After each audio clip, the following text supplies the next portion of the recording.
Hola, bienvenidos. Vamos a repasar y estudiar ahora la sesión 11 de macroeconomía.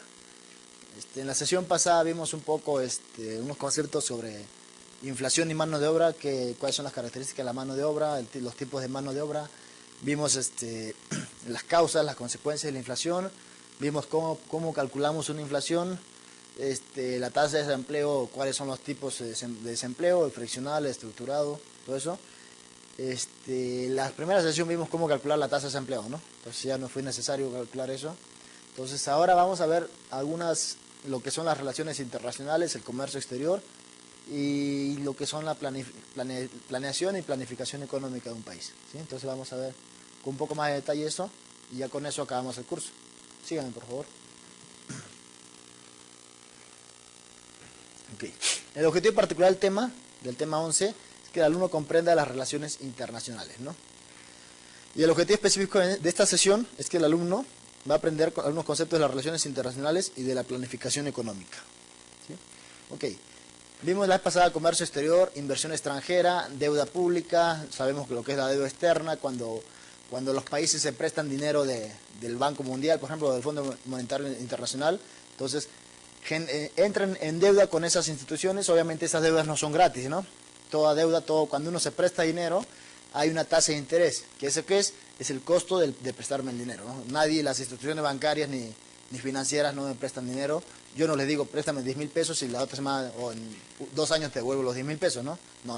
A mí me prestan, me hacen un estudio socioeconómico primero y luego tengo que pagar el capital más una parte de los intereses, ¿no? Entonces, cuando los países igual, sucede nada más que en un ámbito más grande y un ambiente macroeconómico, porque no se prestan 1 millón de pesos ni 10 millones de pesos, ¿no? A veces se prestan, no sé, 50.000 millones de dólares o cosas así, ¿no? Como son los rescates, ahorita como pasó, por ejemplo, el rescate financiero hacia las instituciones que quebraron en 2008, ¿no? Con la crisis. Hubo un rescate financiero, se hablaba de 20.000 billones de dólares, me parece. Entonces sí hubo un rescate financiero enorme, ¿no? ¿Para qué? Para tratar de mantener una economía estable. Y ni así lo lograron a veces, ¿no? Sí hubo un rescate, pero hubo desajustes económicos, políticas que no fueron las adecuadas, por lo cual originaron esa crisis, ¿no? Entonces, esos rescates son millonarios. Entonces, esos países, esas empresas grandes, multinacionales que se prestan dinero para tratar de salir de esa situación difícil, pues tienen que pagar una cierta tasa de interés, ¿no? Entonces, vemos todo eso. Entonces, vamos a ver la balanza de pagos. ¿Qué es la balanza de pagos? Es el documento contable donde se registran todas las transacciones económicas de un país con el resto del mundo durante el periodo de un año. Entonces, México tiene una balanza de pagos donde se registran lo que entra, sus importaciones, sus exportaciones, todo lo que sale, lo que entra de un país. Entonces, son relaciones entre un país y el otro, ¿no? Entonces, la balanza de pagos se divide en 4 grandes rubros. ¿Cuáles son? La balanza de cuentas corrientes, la balanza de capitales, las reservas internacionales y los errores y omisiones. Vamos a ver a detalle qué significa cada uno de ellos. ¿Qué es la balanza de cuenta corriente? Esta primera parte de la balanza de pagos se subdivide a la vez, o sea, la balanza de cuenta corriente se subdivide a la vez en la balanza comercial, la balanza de servicios y el registro de transferencias, ¿sí? Es una subdivisión de otra subdivisión. Entonces, en la balanza comercial se registran los valores de exportaciones y de importaciones de bienes. Entonces, México cuando exporta e importa, eso va dentro de la balanza comercial de un país, ¿sí? Son contabilidades que manejan, cualquier país maneja ese tipo de contabilidades, ¿no? Egresos e ingresos. Entonces, el saldo de la balanza comercial está dada por las exportaciones menos las importaciones, ¿sí? Entonces, es igual las exportaciones menos las importaciones, ¿sí? Esta es una parte del Producto Interno Bruto, ¿no? Debimos saber que el Producto Interno Bruto también se puede medir como consumo más inversión más gasto más, a esto se le llama exportaciones netas.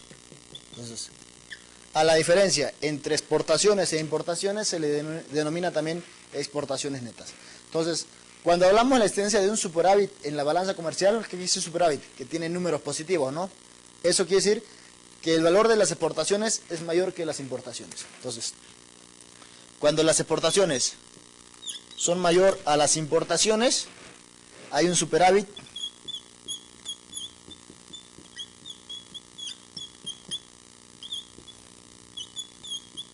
comercial.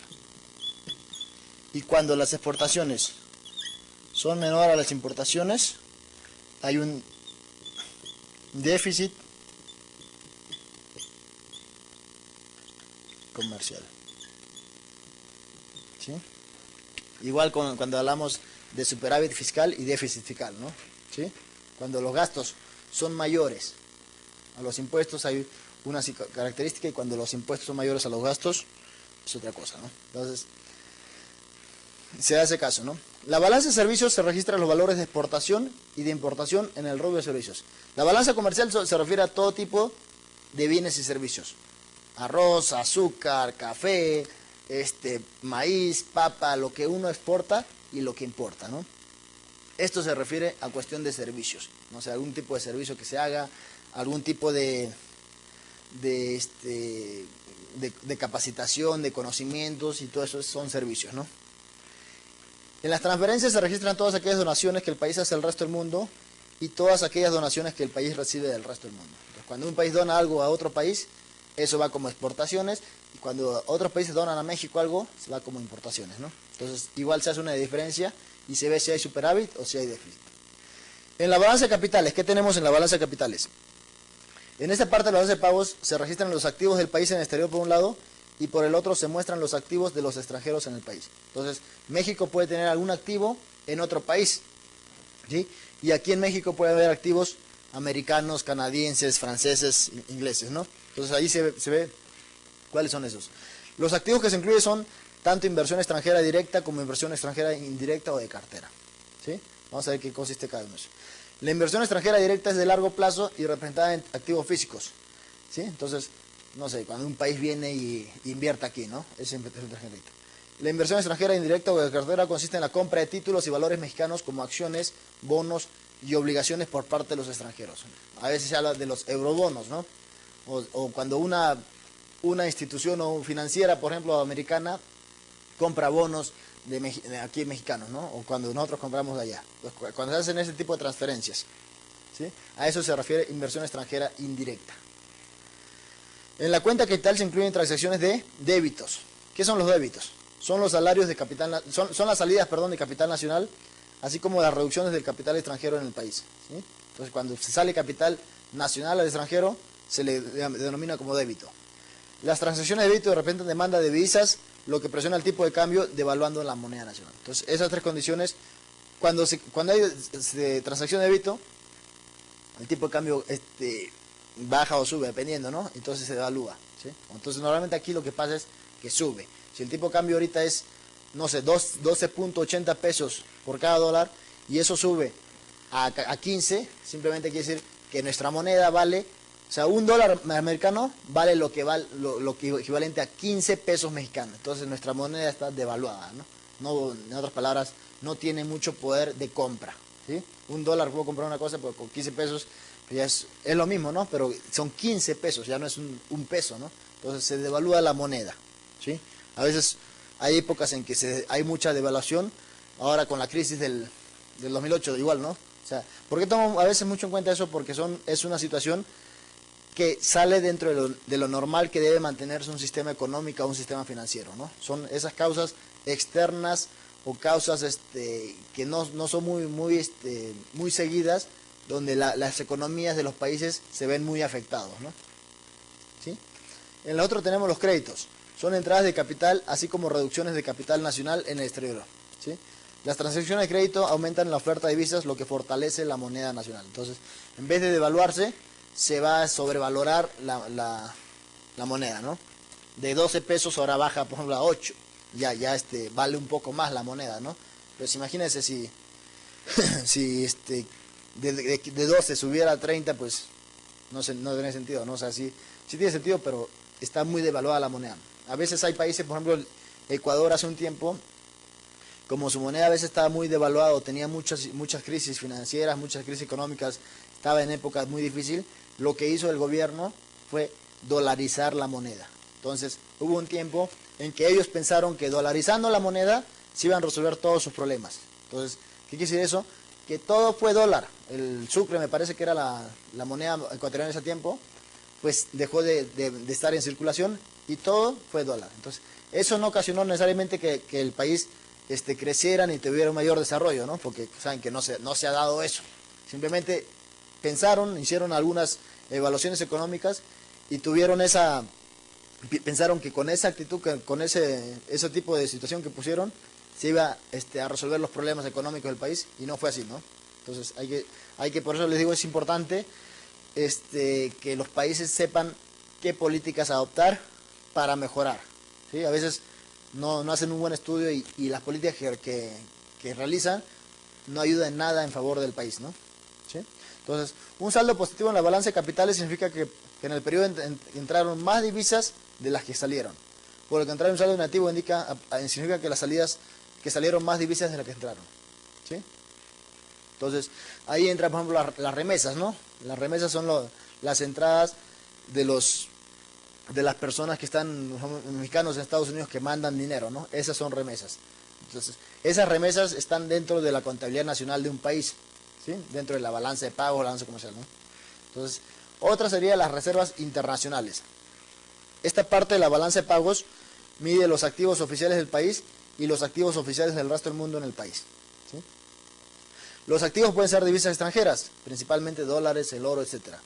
Según el Banco de México, las reservas internacionales son sus posiciones de oro y divisas en libre disposición, menos los pasivos que tienen a favor de entidades distintas al Fondo Monetario Internacional, ¿sí? Eso lo llaman como reservas internacionales. Los errores y omisiones. Esta parte de la balanza de pagos, también conocida como discrepancia estadística, arroja todas aquellas transacciones que por errores o omisiones no fueron asentadas debidamente. A veces, obviamente, en la balanza de pagos hay gente común y corriente que va y hace todas esas asentaciones contables, ¿no? Entonces, a veces, por X o Y motivos, existe algún error de dato, o no sé, quisieron poner 200 mil millones de dólares y pusieron 20 millones de dólares. Entonces, hubo un error, ¿no? Ese es un error. A veces no pusieron una cierta cantidad, se le olvidó o no sé qué pasó. Pues esa es una omisión, ¿ok? ¿Cómo se da el ajuste en la balanza de pagos? Existen distintas teorías sobre el ajuste en la balanza de pagos, y aquí hemos de mencionar la que está relacionada con la balanza comercial. O sea, esto nos va a llevar a que haya un equilibrio comercial, o sea, que las exportaciones sean igual a las importaciones, ¿sí? O sea, que no haya déficit comercial ni superávit comercial. Entonces, ¿de qué partimos? Partimos de una identidad básica de la macroeconomía, ¿sí? Sabemos que el ingreso del producto aquí es igual al consumo más la inversión más los gastos más las exportaciones menos las importaciones. En otras palabras, las exportaciones netas, ¿no? El diferencial entre exportaciones e importaciones. Esa es una identidad básica de la macroeconomía, ¿sí? Sabemos que I es el ingreso del producto, C es el consumo de las familias, y consumo de bienes y servicios, ¿no? Y es la inversión que con los grandes capitalistas extranjeros que vienen e invierten en México. G son los gastos del gobierno, gastos en carreteras, gastos en educación, gastos en infraestructura, gastos en comunicación, todos los gastos que haga el gobierno. Y X son las exportaciones que hace el país, o sea, lo que yo mando a otro lado, y M son las importaciones. Entonces, esa es su identidad básica. En otro lado también tenemos que el ingreso, o sea, mi ingreso, el dinero que yo gano, ¿a qué va igual? Va a ser igual al consumo, ¿sí? Yo tengo que consumir, no puedo dejar de consumir porque eso es algo vital para el ser humano. El ahorro, que tengo que dar, o sea, lo que no consumo, tengo que ahorrar, y tengo que pagar impuestos. Yo no puedo dejar de pagar impuestos, ¿no? Todas las personas tienen que pagar un cierto tipo de impuestos. Entonces yo sé que esta es una identidad macroeconómica, la segunda entidad macroeconómica. Entonces, la parte derecha son iguales, parte izquierda. Ingreso igual a ingreso. Obviamente, si esto es igual a esto, por lo tanto esta parte derecha tiene que ser igual a la parte derecha, ¿no? Por lógica. por lógica matemática. Entonces C más I más gastos más exportaciones más importaciones tiene que ser igual al costo más ahorro más los impuestos. ¿Sí? Como vemos ahí. C más S más T igual costo más... Entonces, hay una variable que es común tanto en la izquierda como en la derecha. El consumo. No sé, 20 millones de pesos, 180.000 pesos, 500.000 pesos, lo que sea, lo que lo consumen las familias. ¿Sí? Entonces, me va a quedar ingreso más gastos más exportaciones menos importaciones, y eso tiene que ser igual al ahorro más los impuestos. ¿Sí? Ahí voy llegando. Entonces, ¿qué hago ahora? ¿Sí? Entonces va el consumo. Entonces, me va a quedar aquí el ingreso más gasto más las exportaciones. ¿A qué tiene que ser igual? Al ahorro más los impuestos, y esta importación y que está con signo negativo va a pasar con signo positivo. ¿Sí? Entonces, ingreso más gasto más exportaciones igual al ahorro más impuestos más importaciones. ¿Sí? Entonces, ¿qué hago aquí? Yo pongo ingreso más, y esta T lo paso al otro lado. ¿Sí? G menos T. ¿Eso a qué se refiere? A la política fiscal, ¿no? Déficit fiscal o superávit fiscal. Ya sabemos que cuando yo hablo de política fiscal me estoy refiriendo a gastos del gobierno y a los impuestos, ¿no? ¿Sí? Si los gastos del gobierno son mayores a los impuestos, ¿qué sucede? Hay un déficit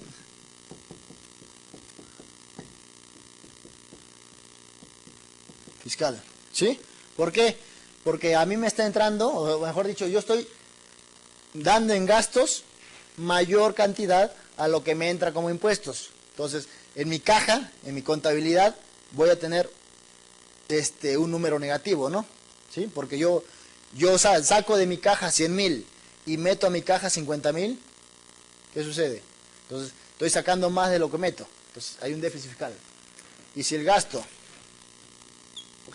es menor que el impuesto, hay un superávit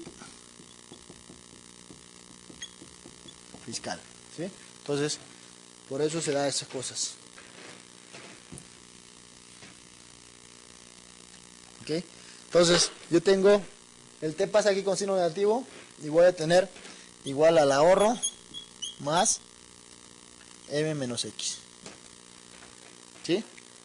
Entonces, a esta última ecuación se le conoce como la ecuación de los déficits gemelos, lo cual muestra cómo si el ahorro y la inversión no varían sustancialmente, el déficit público y el déficit fiscal son iguales.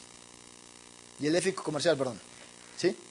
Entonces, ¿qué me quiere decir esto? Que si el ahorro o la inversión es más o menos igual al ahorro, ¿sí? Ahí dice, si el ahorro y la inversión no varían sustancialmente, o sea, son casi iguales, entonces el déficit fiscal, ¿qué es esto? ¿Sí? ¿Por qué? Porque están las variables G y T. Va a ser más o menos igual al déficit comercial, importaciones menos exportaciones. ¿Sí? Entonces, si el ahorro, la condición es que si el ahorro es igual a la inversión, ¿qué se va a cumplir? Se va a cumplir que G menos T es igual a M menos X. ¿Sí? Así, ¿no? Si el ahorro es igual a la inversión, se va a esto y te queda G menos T igual a S menos X. M menos X, perdón. ¿Sí? Ahora, si M es mayor que X, es un déficit comercial, ¿no? Yo estoy importando más que lo que exporto. ¿Sí? Entonces, la idea para que haya un superávit comercial, que yo exporte más que lo que importe, ¿no? Esa es la idea, para tener ganancias. Esa es una de las maneras, por ejemplo, de cubrir las deudas que uno tiene, las deudas externas. O sea, exporto más que lo que importo, obtengo beneficios y el gobierno va a tener mayor dinero para poder pagar sus deudas. Entonces, si hay un déficit comercial y hay un déficit fiscal lo que quiere decir que es un déficit comercial se financia con viceversa. Entonces, cuando hay mayor inversión, importación, que exportación, y hay los gastos públicos son mayores que los impuestos, se financia, el déficit comercial se financia con un déficit fiscal, y al revés también. Un déficit fiscal es financiado con un déficit comercial. Como vemos aquí, ¿no? Ese es el déficit fiscal.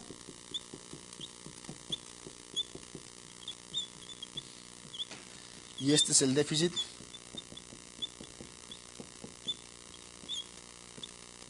comercial. ¿Sí? Igual, todas esas variables, importaciones y exportaciones, están en México en una contabilidad nacional como es la INEGI, ¿no? En la INEGI hay exportaciones e importaciones de los países, ¿no? En este caso de México.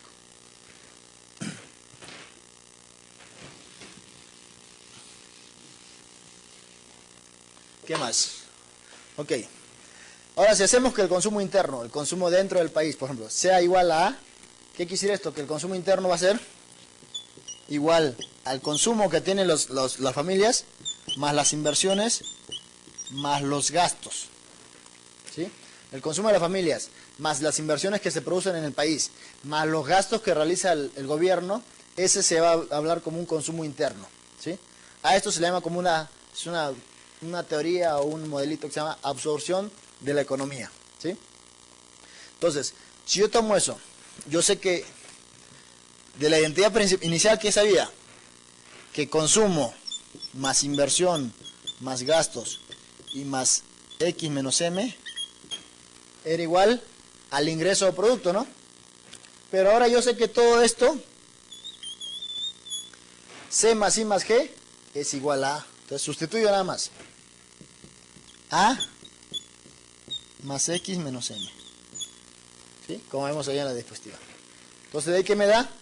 Me da que X menos M, o Y menos A, ingreso menos consumo interno, es igual a X menos M. ¿Sí? Entonces, cuando yo asumo que el ingreso de las familias, es igual al consumo interno, entonces, ¿qué quiere decir esto? Que el producto es igual al gasto, ¿no? Lo que yo produje o lo que yo tengo como ingreso va a ser igual a lo que yo gasto. ¿Sí? Entonces, la economía produce lo que consume. ¿Sí? Si yo consumo, si yo produzco 100, voy a consumir 100. Si yo produzco 10.000, voy a consumir 10.000. ¿Sí? Entonces, todo lo que produzco se me va al consumo. No hay ahorro. ¿Sí? Entonces, quiere decir que el ingreso va a ser igual al consumo. Si eso sea esta condición, de aquí ¿qué salgo? Y menos A, como son iguales, me da 0. Y es X menos M. Entonces aquí saco que las exportaciones son iguales a las importaciones. Esto quiere decir que hay equilibrio comercial. No hay déficit ni hay superávit. ¿Sí? A eso se refiere. ¿Ok? Hoy vamos a ver los tratados de libre comercio. ¿Qué es un tratado de libre comercio? Consiste en un acuerdo comercial regional o bilateral para ampliar el mercado de bienes y servicios entre los países participantes. Tratado de libre comercio, por ejemplo, del Telecan, los tratados de libre comercio que firmaron, Perú firmó el 2005, me parece, un tratado de libre comercio con Estados Unidos, igual Chile. Entonces son tratados de libre comercio entre los países para comercializar bienes y servicios. ¿Sí? Consiste en la eliminación o rebaja sustanciando los aranceles para los bienes entre las partes y acuerdos en materia de servicios. Entonces, los aranceles o se eliminan o se rebajan de manera muy, muy grande. ¿Sí? Este acuerdo se rige por las reglas de la Organización Mundial del Comercio, la OMC, o por mutuo acuerdo entre los países participantes. Entonces, cuando se firmó el Tratado de Libre Comercio entre México, Estados Unidos y Canadá, pues se tienen algunas políticas que asumieron los tres países. No sé, eliminación de aranceles, o sea, algunas otras cuestiones que ellos pudieron en una reunión entre los tres, pactaron para que se realice de ahí en adelante, ¿no? Del 94 para adelante. ¿Sí? ¿Cuáles son los principales objetivos de un tratado de libre comercio? Eliminar barreras que afecten o mermen el comercio. ¿Sí? Ya no es como antes, que si uno quería exportar, los aranceles eran muy altos. No, ahora sí, esos aranceles o los bajaron o los eliminaron. Entonces uno puede exportar de manera libre, sin ningún tipo de problema. Promover las condiciones para una competencia justa. Incrementar las oportunidades de inversión, ¿sí? Proporcionar una protección adecuada a los derechos de propiedad intelectual, los derechos de autor, ¿no? Por ejemplo. Establecer procesos efectivos para la estimulación de la producción nacional, ¿sí? Se estimula más la producción nacional porque ya sé que puedo exportar de manera natural, sin ningún tipo de restricciones. Fomentar la cooperación entre países amigos. Ofrecer una solución a controversias, ¿no? Ahí tenemos algunos mapitas del Norteamérica y de Sudamérica, ¿no? Coma 3. ¿Sí? ¿Cuáles son los análisis estadísticos de las relaciones económicas en el exterior? Las estadísticas del análisis son los resultados que brindan los datos de un sistema informativo, compuesto por diversos indicadores que se relacionan entre sí. La balanza de pagos, por ejemplo, la balanza comercial, se tiene que ver todo eso. El sistema de cuentas nacionales permite emitir determinados juicios sobre el comportamiento económico de un país, ¿sí? En ese sistema de cuentas nacionales tenemos todas las características de exportaciones, de importaciones, y se puede hacer algunas, emitir juicios y tratar de poner soluciones a cualquier problema que haya, ¿no? Ante cualquier déficit, por ejemplo, tratar de cambiar esa situación. El objetivo esencial que se pretende con estos elementos del análisis macroeconómico es dar a conocer los pasos principales para diagnosticar las principales tendencias de la economía nacional de diferentes países. Entonces, de acuerdo a eso, se va a ver si en el futuro se va a exportar o se va a importar más, si va a haber un déficit comercial o si va a haber un superávit comercial, qué políticas económicas se pueden aplicar ante esa situación. Entonces, todo eso se tiene que ver. ¿Sí? El análisis debe concentrar principalmente en la determinación de las tendencias según las series de datos para los últimos 15 o 20 años.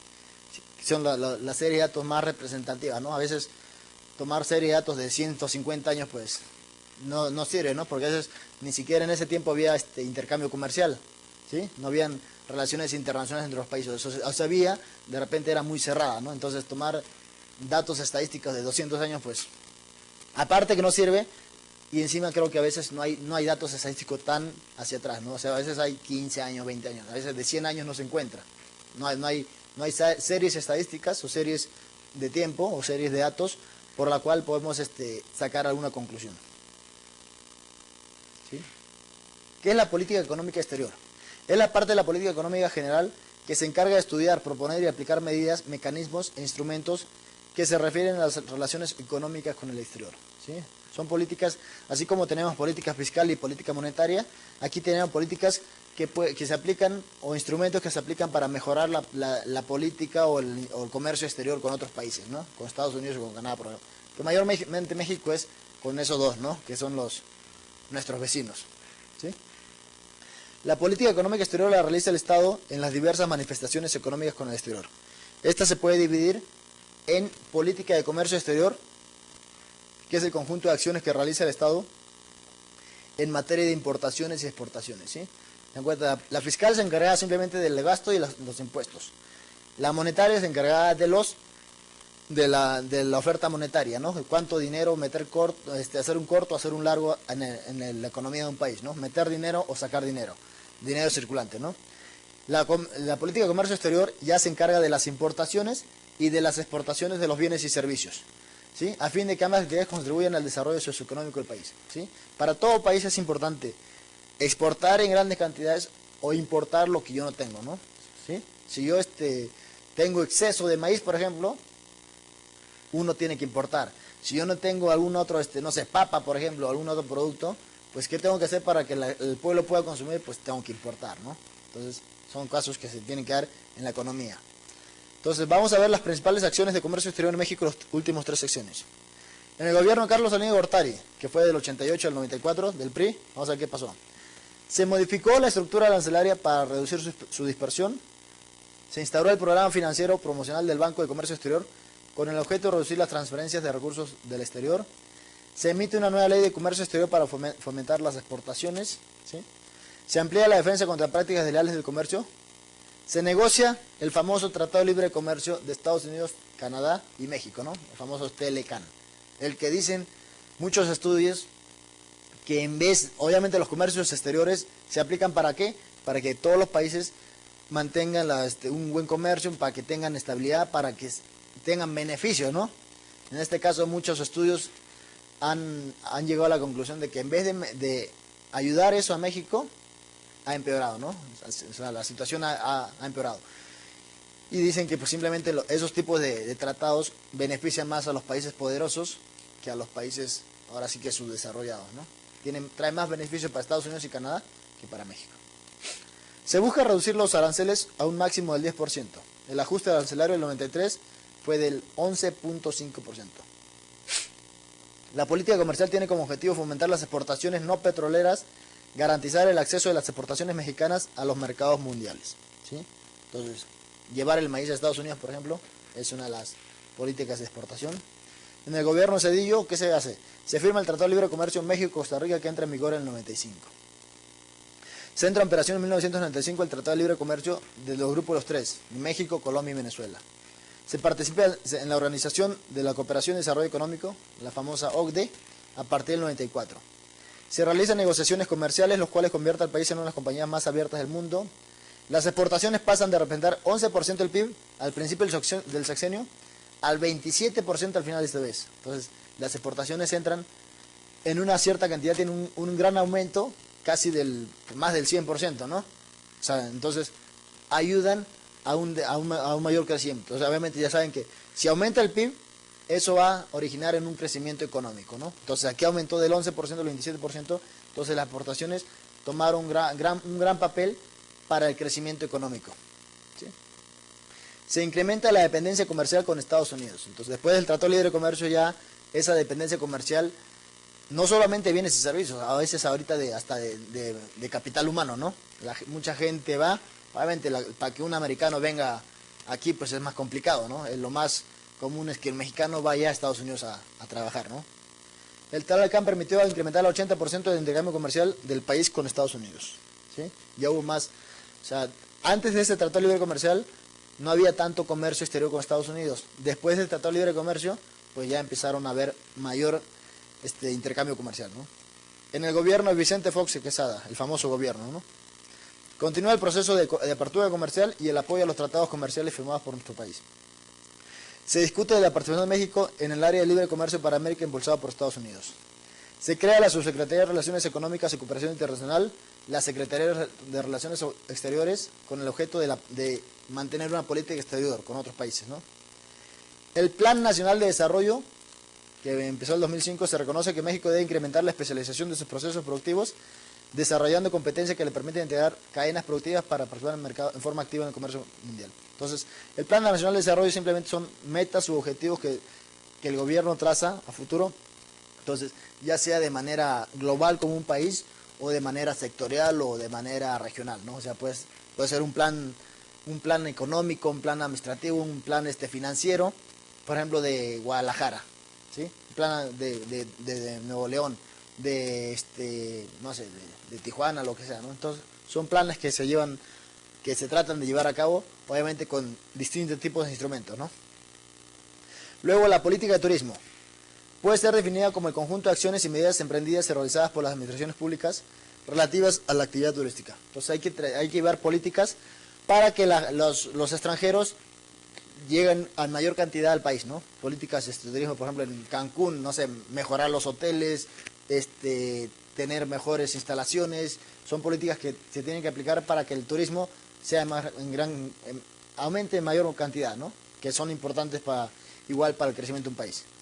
Política de inversión extranjera.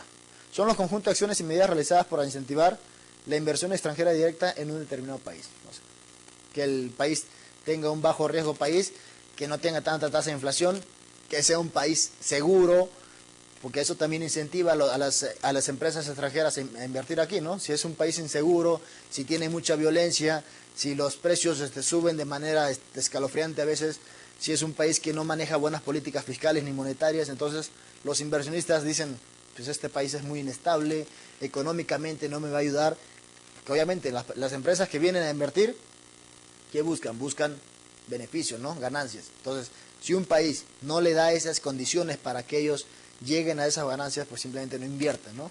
Entonces, tienen que aplicar políticas para mejorar esas situaciones. ¿Qué es la integración del nuevo orden económico? Integración económica es el término usado para describir los distintos aspectos mediante los cuales las economías son integradas, ¿sí? Se conoce como modelo por medio del cual los países pretenden beneficiarse mutuamente a través de la eliminación progresiva de barreras al comercio. Se integra, ¿no? Cuando la integración económica aumenta, las barreras al comercio entre mercados disminuyen. Entonces, por ejemplo, en Europa, en la zona europea, en la Comunidad Económica Europea, pues es una comunidad muy integrada, ¿sí? Entonces, barreras al comercio ahí no hay. O sea, uno puede pasar productos de un lugar a otro sin ningún problema. Aparte, ayuda mucho que las distancias entre los países europeos son muy cortas, ¿no? Entonces, la economía más integrada o consolidada actualmente es la Unión Europea. ¿Por qué? Porque casi todos los países acordaron, solamente creo que Inglaterra, que es sigue con la libra esterlina, pero la mayoría de países manejan una sola moneda, que es el euro. Entonces, es una moneda universal. Yo me voy de Hungría a Alemania y se maneja el euro. Me voy de Alemania a España y manejo el euro. Entonces, hay una integración en la forma de la moneda, ¿no? ¿Sí? Entonces, no es como aquí. Aquí tengo que ir a México, de México voy a Estados Unidos y aplico el dólar. De Estados Unidos a Canadá, el dólar canadiense. En Sudamérica igual. De Perú, los soles, me voy a Ecuador, si no es el sucre es el dólar. De Ecuador a Argentina es el peso de Argentina, es el peso colombiano, es el peso chileno, pues ya como que no está tan integrado, ¿no? En cambio en la Comunidad Europea, pues todos se manejan a través del euro, ¿no? Los mecanismos de integración económica se basan en diferentes convenios acordados entre los países para permitir un mayor grado de cooperación económica. Eso en la reducción de barreras arancelarias. Tenemos varias situaciones. El área de libre comercio, por ejemplo, está formada por varios países que deciden eliminar las barreras al comercio interno, pero manteniendo cada uno sus propios aranceles diferentes frente a terceros. Entonces, cuando hay un libre comercio, entre ellos eliminan las barreras o los aranceles se manejan, pero con respecto a otros países se siguen manteniendo, o sea, son independientes. La unión aduanera se caracteriza por la liberación del comercio recíproco de todos los bienes producidos por los socios y la opción de una política arancelaria común en relación con el resto del mundo. El mercado común. Esto se caracteriza por la libre circulación de bienes, servicios y factores, además por la utilización de un factor de un arancel exterior común. ¿Sí? Eso se maneja entre Europa, por ejemplo. La unión económica es el grado más relevado de integración. Se caracteriza por conformar un mercado común donde además existe una moneda única, el euro, por ejemplo, y total armonización de las políticas económicas de los países miembros. Por ejemplo, en Europa, ¿no? Todos están integrados, todos manejan casi las mismas políticas y todo eso, ¿no? ¿Sí? Bueno, vamos a ver el último tema. Este tema comprenderá la planificación económica, ¿sí? Lo que hace en un país para planificar su política fiscal, sus medidas arancelarias, sus medidas económicas, ¿no? El específico es que se va a aprender algunos conceptos de las relaciones internacionales y la planificación económica. ¿Qué es la planeación en México? La planeación consiste en trazar un objetivo económico y determinar las acciones que se van a utilizar para conseguirlo. Por ejemplo, un objetivo económico puede ser bajar la tasa de inflación o eliminar la inflación, subir o mejor dicho disminuir la tasa de desempleo, ¿sí? Aumentar el nivel de producción. ¿Y para eso qué tiene que hacer? Se tiene que poner objetivos, metas, algunos instrumentos para lograr eso, ¿no? No es simplemente quiero esto, pero no sé cómo lo voy a hacer, ¿no? No, uno tiene que darse metas, así como una persona se pone objetivos y ve qué cosas tiene que hacer para lograr ese objetivo, igual los países tienen que ponerse objetivos y ver qué actividad o qué situación o qué instrumentos tienen que utilizar para lograr esos objetivos. ¿Sí? La planificación económica es el proceso organizado y sistematizado por el Estado con el objeto de dirigir la economía de un país hacia su crecimiento y desarrollo. Entonces, tiene que planificar para lograr llegar a esos objetivos. Así como nos da directrices fundamentales de la economía para lograr la satisfacción de las necesidades de la sociedad. Una economía planificada es aquella en la que la mayor parte de la economía está prevista por una autoridad del gobierno central. ¿Sí? Los gobiernos tienen que encargarse de eso, a través de algunas instituciones, ¿no? Planificación es un término que se ha venido empleando con notoria inexactitud para indicar una serie de tipos de intervención del Estado en la vida económica que van desde la tentativa de dirigir la actividad económica por medio de la política económica, financiera y crediticia. Entonces, la política económica, ¿sí?, entra a tallar aquí para ver cómo le puede ayudar a la planificación y cómo puede llegar al objetivo primario, que es el crecimiento y el desarrollo, ¿no? ¿Cuáles son las características de una planificación económica? Es una categoría macroeconómica porque comprende la totalidad de las fuerzas productivas del país. Parte de grandes grupos para llegar a la unidad económica. No sé, bajar la inflación y todo eso. La planificación se logra mediante la elaboración y ejecución de planes, programas y proyectos. ¿Sí? Se tiene que planear, se tiene que tener un programa establecido y se tiene que ver qué proyectos hacer para llegar a esa solución. Los planes pueden ser a corto plazo, que son obligatorios y duran un año. A mediano plazo, que son obligatorios en cuanto al cumplimiento de los lineamientos generales. Y los planes a largo plazo, que marcan las directrices de la economía nacional. A veces a largo plazo pues, puede ser 10 años, ¿no? Entonces, normalmente se planea un año a 2 años. La planificación debe poseer una correspondencia entre los medios e instrumentos utilizados y los objetivos que desea alcanzar. O sea, si yo quiero, no sé, minimizar los gastos, tengo que aplicar una política fiscal, ¿no? Si yo quiero aumentar los impuestos, tengo que aplicar una política fiscal, no aplicar una política, no sé, de comercio exterior, ¿no? O sea, los instrumentos tienen que ir de acuerdo a los planes que yo quiero, ¿sí? La planificación económica surge por primera vez en la historia a raíz de la Revolución Rusa de 1917, como una necesidad fundamental para reorganizar sobre bases nuevas la economía de este país. Así también surge como una respuesta para poner orden a la anarquía en que se envuelve en funcionamiento económico, cuando el mercado ya no es capaz de cumplir la tarea de asignación de recursos y de mantener el equilibrio. La idea de un mercado siempre es eso, ¿no? Mantener un equilibrio económico. ¿Cuál es la relación entre la política económica, planeación y planificación? ¿Sí? Para que el Estado intervenga en la economía por medio de la política económica no se requiere ninguna condición en especial. Entonces la política económica, el Estado lo utiliza y no hay ninguna condición. En cambio, la planeación implica que el Estado capitalista tenga voluntad de planear, a la diferencia de la planificación, que es más socialista, la cual precisa de condiciones históricas que solamente se dan en la economía socialista. Entonces, la planificación más o menos estudia la sociedad socialista, ¿sí? Y la planeación estudia la sociedad capitalista, ¿no? Los grandes capitalistas que tienen, más ven por su futuro o por su beneficio que por el beneficio de la sociedad a veces, ¿no? La política económica no requiere ningún supuesto especial. En cambio, la planeación necesita considerar los intereses de la clase dominante y de la fracción política en el poder, los grandes capitalistas, ¿no? O sea, por eso digo, la planeación se enfoca en la parte capitalista y la planificación en la parte socialista, ¿sí? En cambio, la planificación implica racionalización y, en consecuencia, el pleno empleo de las fuerzas productivas, altas tasas de acumulación de crecimiento. Buscan beneficios, pero globales, ¿no? De un país, no simplemente de un grupo de empresarios o de un grupo de personas de gran poder dentro de un país, ¿no? Tanto la política económica como la planeación y la planificación tienen como objetivo lograr el desarrollo socioeconómico. La política económica solamente regula el conjunto de relaciones capitalistas. En cambio, la planeación busca reducir los efectos negativos de esas fluctuaciones económicas y la planificación trata de dirigir y conducir la economía nacional hacia mejores condiciones de vida. ¿Se dan cuenta? Casi siempre la planificación se va más hacia la sociedad. En cambio, la planeación va más hacia los capitalistas, a los grandes, a las personas que tienen mayor dinero, mayores negocios, mayores empresas. O sea, los Bill Gates, ¿no? Los Bill Gates o los Carlos Slim, ¿sí? Entonces, la política económica es un conjunto de técnicas que consisten en la aplicación de mecanismos e instrumentos para regular la economía, ¿sí? Por ejemplo, la política fiscal, la política monetaria.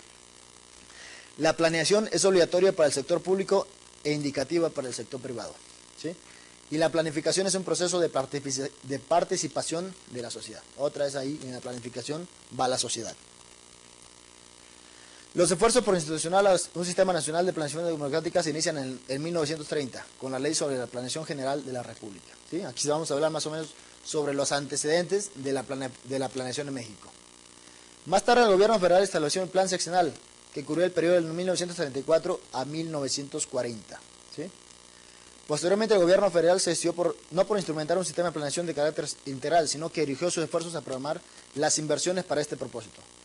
Se creó y operó el programa de inversiones públicas, que abarcó del 54 al 58.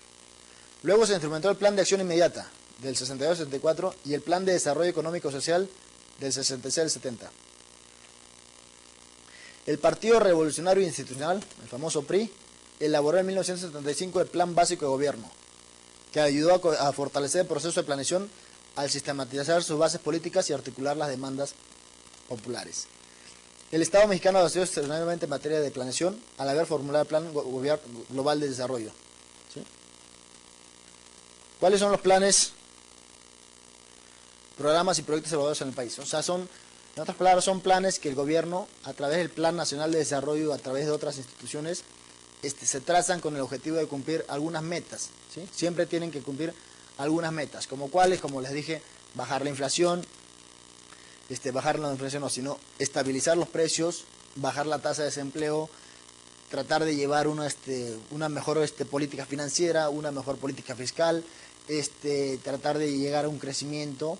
Entonces tiene que planear algunas acciones a seguir para llegar a ese objetivo, ¿no? Después de la crisis del 2008, el gobierno, ¿qué planeó?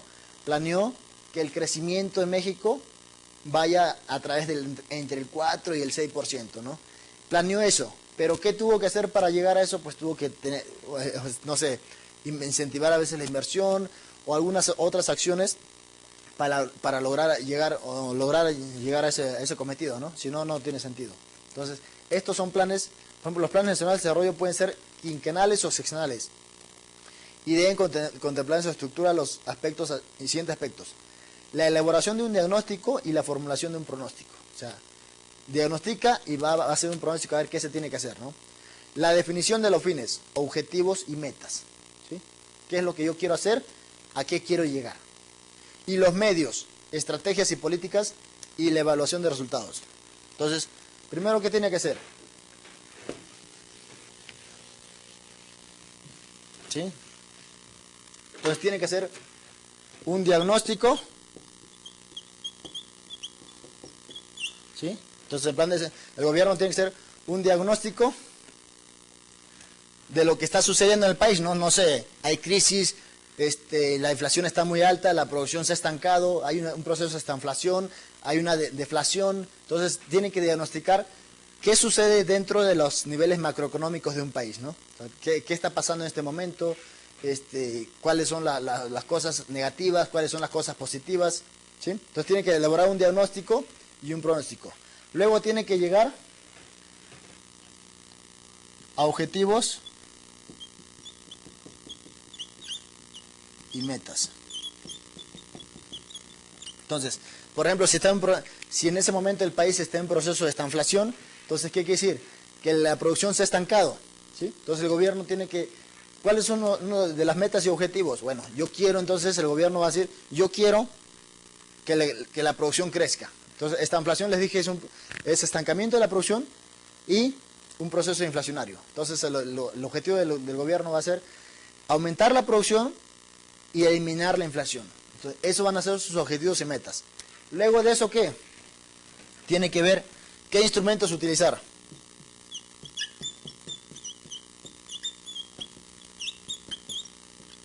Instrumentos a utilizar. ¿Para qué? Para llegar a un objetivo, ¿no? A una meta, ¿sí?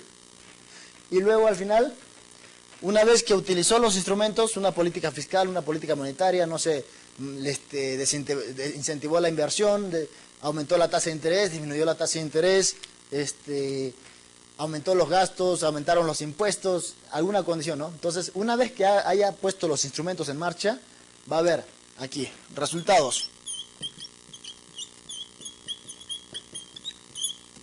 Ok, entonces el gobierno dice, bueno, ¿qué pasó? Bueno, asumiendo que estuvo en proceso de inflación, ¿no? Entonces la producción creció, el Producto Interno Bruto creció en un 5%. Bueno, ya dice el gobierno, mi meta fue eso, pues ya lo logré, ¿no? ¿Con qué? Con tales instrumentos. Luego la otra meta fue eliminar la inflación. Los precios ya se estabilizaron, logré mi meta, logré mi contenido. Entonces tiene que seguir ese proceso para llegar al final a lo que él quiere, ¿no? A eso se refiere planes, programas y proyectos. Entonces tiene que planear, programar lo que se tiene que hacer y lograr llegar a los resultados que él quiere, ¿no?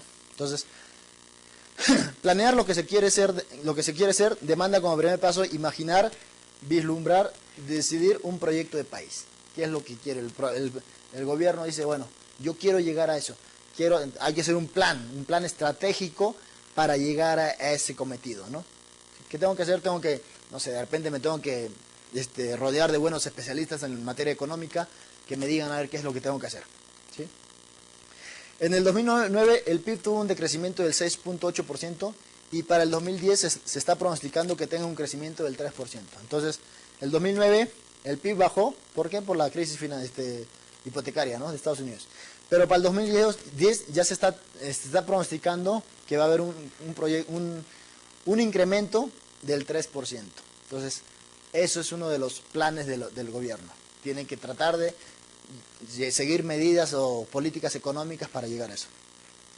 Se realizaron reformas fiscales para mantener la estabilidad económica, ¿sí?